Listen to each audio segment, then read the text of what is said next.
Hi friends, ఇవాళ మనం చేయబోయే రెసిపీ వంకాయ బజ్జీ ఈవినింగ్ స్నాక్స్. దీనికి కావాల్సింది ఒక బౌల్ తీసుకొని ఒక కప్పున్నర శనగపిండి తీసుకోవాలి. కప్పున్నర శనగపిండికి ఒక హాఫ్ స్పూన్ సాల్ట్ వేసుకోవాలి, ఒక హాఫ్ స్పూన్ కారం వేసుకోవాలి, ఒక చిటికెడు సోడా వేసుకోవాలి. వేసుకుని ఒకసారి మొత్తం కలిసేటట్టు కలుపుకోవాలి. కలుపుకున్న తర్వాత మనం కొంచెం వాటర్ పోసుకుంటూ మనం మిర్చి పిండిలాగా కలుపుకోవాలి. మనము వంకాయ బజ్జీలు వేస్తున్నాం కాబట్టి వంకాయలు అనేటివి మధ్యలో కట్ చేసుకొని సాల్ట్ వాటర్లో వేసుకోవాలి. లేకుంటే వంకాయలు మనం కట్ చేసి పక్కకు పెడితే నల్లగా అవుతాయి. ఈ విధంగా మనము మిర్చి పిండిలాగా కలుపుకోవాలి. మనం వంకాయలన్నీ సాల్ట్ వేసుకున్న వాటర్లో వేసుకొని పెట్టుకున్నాము.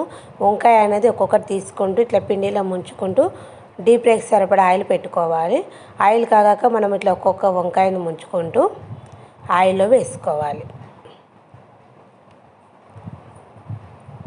ఒక్కొక్క వంకాయ తీసుకొని మనకు ఆయిల్ కాగింది కాబట్టి వంకాయను మనం పిండిలో ముంచుకొని ఒక్కొక్కటి వేసుకోవాలి.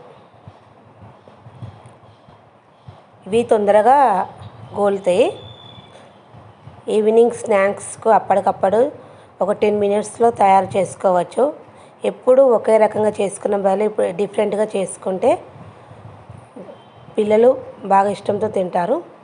ఈ విధంగా గోలిన వంకాయలను వేరే దిక్కు కలుపుకోవాలి, మరేసుకోవాలి. 2 సైడ్స్ గోలించుకోవాలి.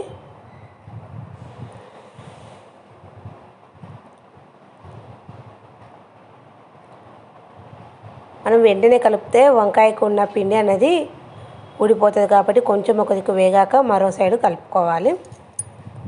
ఇవి ఇలా వేయించుకున్న వంకాయ బజ్జీలను మనం ఒక బౌల్లోకి తీసుకోవాలి. ప్లేట్లోకైనా బౌల్లోకైనా తీసుకోవచ్చు.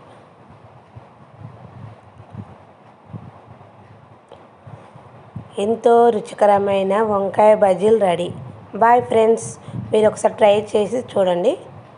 సరే ఫ్రెండ్స్.